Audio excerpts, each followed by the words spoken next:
telemedicina, né, e telesaúde. É saúde à distância, medicina à distância. Isso já é feito, tem países que já têm isso regulamentado há 20, 30 anos. Na própria Inglaterra, que tem um sistema que o SUS se inspirou, né, que ele é universal, com diferenças, existe, na verdade, a primeira consulta virtual para poupar tempo, para dar acesso mais fácil, para dar diagnóstico rápido de coisa grave.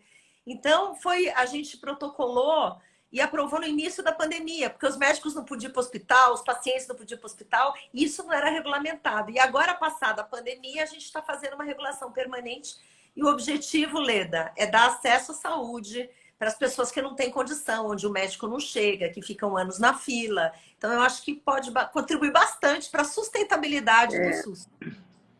Foi exatamente o que me pareceu vendo essa chamada de vocês. E pode facilitar muito a vida das pessoas. Não é? Porque, às vezes, também você não é só o dinheiro que você não tem para se locomover. Às vezes, você não tem o ânimo também, né? Às vezes, você está tão caidinha que não tem força, não tem paciência, não tem vontade de ir. Então, pode facilitar muito mesmo. Eu fiquei solidária com essa ideia. Que bom! Adriano, o que mais que você colocaria como questões que você conseguiu abordar, conseguiu, às vezes, uma vitória, às vezes, um começo de vitória? O que você destaca do seu mandato que você mesmo ficou orgulhosa e foi bom para a população? Bom, Leda, primeiro eu quero só fazer um disclaimer aqui que eu acho até importante, porque assim, eu sou deputada de primeiro mandato, eu era cheia de preconceito. Para mim, assim, a política era uma coisa horrorosa, aqui só tinha bandido, corrupto e Deus me livre. Então, assim, eu tive boas surpresas. Primeiro, assim, eu tive boas surpresas aqui, eu preciso falar isso, tá bom? Eu continuo apanhando de tudo que é lado aqui, tô burro, mas a gente descobre que é um espaço que a gente precisa estar. E eu sou feliz aqui também. Né? Mesmo apanhando, tem pessoas boas aqui, então é muito bom. Eu tinha aquela coisa, Deus me livre para a política, lá só tem ladrão, lá só tem corrupto, lá só tem bandido. E você chega aqui e você vê que tem muitas pessoas boas, né? Que estão aqui, que já estiveram aqui, que continuam aqui. Então, eu queria dar esse relato, porque eu era mais preconceituosa, que mais odiava política, eu acho que era eu. Hoje eu paguei a língua e me tornei uma política. Então, primeiro eu queria falar isso claramente. O que você fazia antes de ser política? Olha, eu sou professora da GV, eu sou professora de gestão e empreendedorismo, sou empreendedora, então eu já abri um monte de empresas, já quebrei várias. Assim, a vida sempre levou. Então, eu sempre tive vínculo sempre com arte, com música, com dança. Então, para mim, estar na política... E eu sou administradora pública, tá? Então, eu conheci um carioca que era professor, por isso eu fui dar aula. Por isso eu fui fazer mestrado e doutorado, porque a vida vai levando. E com a indignação toda, Leda, dos escândalos de corrupção, de PT, de Lava Jato, aquelas coisas ali... Eu fiquei tão indignada, mas tão indignada, que eu falei, ou eu vou para a política, ou eu saio do país. Foi mais ou menos isso que aconteceu. Uhum. E é isso. Então, eu queria primeiro dar esse relato. Daí você perguntou... Eu perguntei que projetos você considera importantes que você tenha participado. Quer dizer, se você fizer uma avaliação, ainda mais agora que você falou que tinha um preconceito contra político, né? A gente fica pensando... a gente vê tanta dificuldade em aprovar um projeto, tantas artimanhas, tantas coisas erradas, tanta maluquice, tanta politicagem. Eu fico pensando o que de bom, qual a avaliação assim de não, mas eu consegui fazer isso, eu consegui avançar nesse ponto. Às vezes você não consegue a vitória, mas consegue colocar a questão, né, na mesa para ser discutida. Então... Assim, vocês sabem que ser uma no meio de 513, ainda mais uma de um partido pequeno, né? Baixo clero total, porque eu sou baixo clero total, assim, não sou mas eu tenho eu estou muito feliz assim com os resultados do meu mandato, por quê? Porque pelo fato de eu ser empreendedora e reformista, como todos do Partido Novo, todo mundo tem a mesma pegada. E a gente elencou comissões, quem que ia cuidar de cada área. E todo mundo queria ir para as mesmas. Todo mundo queria falar de reforma, de desenvolvimento, de não sei mais o quê. E a área da saúde ficou completamente no vácuo. Bom, quem vai para a saúde? Ninguém queria ir. Quem vai para a saúde? E eu acabei indo para a área da saúde, eu não tenho nenhum médico lá, eu não tenho médico na família, olha, eu não vínculo zero com saúde. E no final, Leda, eu acho que as entregas do meu mandato aconteceram e puderam acontecer principalmente porque eu estava numa comissão onde eu tinha um outro olhar. Eu acho que isso que é muito legal, porque quando eu entrei aqui, por exemplo, a gente falou da telesaúde, da telemedicina, né? Que, na minha visão, é uma pauta positiva do Brasil e que é a única coisa que torna o SUS sustentável, com todos os problemas que ele tem. E eu lembro que eu entrei aqui no primeiro dia, eu vi um monte de médico reunido no plenário, falando contra a telemedicina, caçando uma resolução do CFM. E eu falei, gente, eu fiquei tão chocada com aquilo. Eu falei, mas por que eles estão falando mal? Né? Será que o Brasil sempre é condenado a ser a lanterninha do mundo? Está no final do ranking de tudo, né? Aí eu lembro que quando estourou a pandemia, assim, no dia seguinte, logo que falaram, olha, eu protocolei o projeto de telemedicina.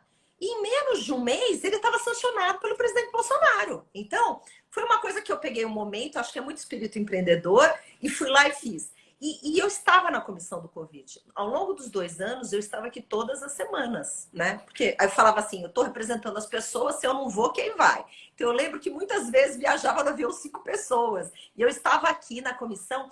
E estar na comissão, eu aprovei várias leis por conta de estar naquele momento na comissão. Então, por exemplo, uma lei que autorizava a importação de equipamentos e dava prazo para a Anvisa para ela avaliar 48 horas, senão podia importar, liberava importação, liberava insumo, são coisas para dar agilidade na pandemia.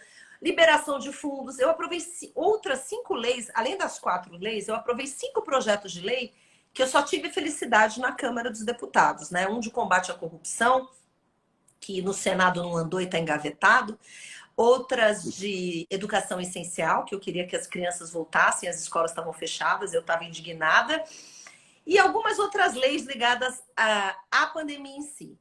Mas o que eu assim acho que foi uma coisa bacana, que eu não consegui resultado nenhum efetivo, para falar bem a verdade, mas que eu consegui, de alguma maneira, mudar o enfoque foi nas emendas de bancada. Eu não sei se as pessoas sabem, mas as parlamentares têm 3 tipos de emenda aqui, basicamente.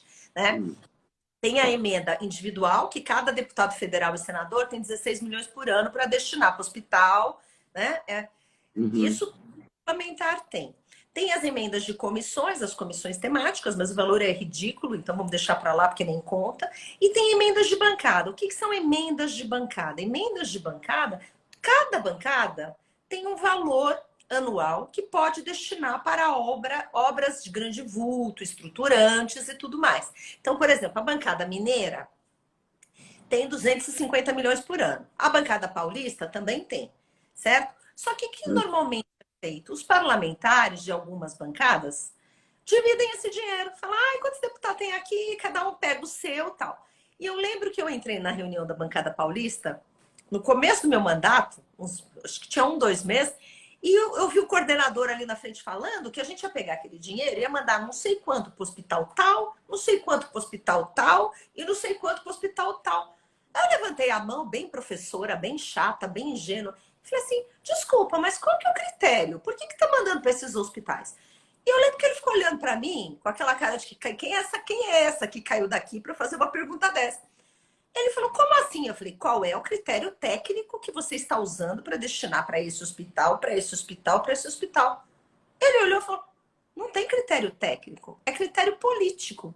E eu falei, político de quem? Eu quero entender. Bom, Leda, o que foi legal nessa história toda?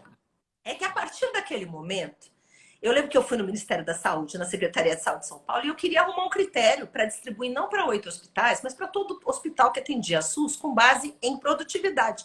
E eu pegava as tabelas SUS e toda a bancada paulista, o que é lindo? No começo tem resistência, às vezes querem indicar politicamente lá para o seu lugar e sei lá mais o quê. Às vezes a gente também não sabe que tipo de confusão tem numa emenda ou outra, que a gente sabe que tem alguns problemas de venda de emenda e tudo mais. Mas desde o primeiro ano, a bancada federal paulista inteira, os 70 deputados e os 3 senadores começaram a destinar juntos por critérios técnicos para 90 hospitais do estado que atendem a população. Então eu acho que foi eu acho que uma gotinha no oceano, mas é uma maneira de pensar diferente. Então, Uhum. isso é uma coisa que você fala, uau, que legal. E a gente tem feito isso. Ah, eu falo demais, né? Professora com Não, política. tá ótimo. Porque é o seguinte, então, de 3 hospitais, você conseguiu ampliar isso. Com esse dedinho Isso. levantado, Foi essa 6 ou 8. menininha chata conseguiu se meter na Atenção, parada, né? aquela que levanta a mãozinha. Menininha É, chata. eu gostei disso, porque ampliou o universo de doação. Porque a Além questão, na verdade, é que a gente é um país gigante, né? Com dificuldades enormes em todas as cidades, em todas as regiões. Não é? Eu entrevistei a prefeita de Bauru, e ela tem um hospital lá que estava fechado, nem sei se ela conseguiu abrir. eu fui visitá-la quando eu estive lá. E ela, será que ela conseguiu abrir o hospital? Então, ela estava na batalha, porque eu Ela fui há estava mais nessa batalha, né? Então, cada batalha. um tem uma batalha. Cada cidade, por mais desenvolvida, por mais dinheiro que tenha, não sei o quê, tem sempre um problema, né? As santas casas, o não sei o quê. Tudo é um problema. E quanto mais você consegue diluir, dar o dinheiro para maior número de entidades, é claro que você ajuda mais gente, né? E, no fundo, esse é o objetivo, né?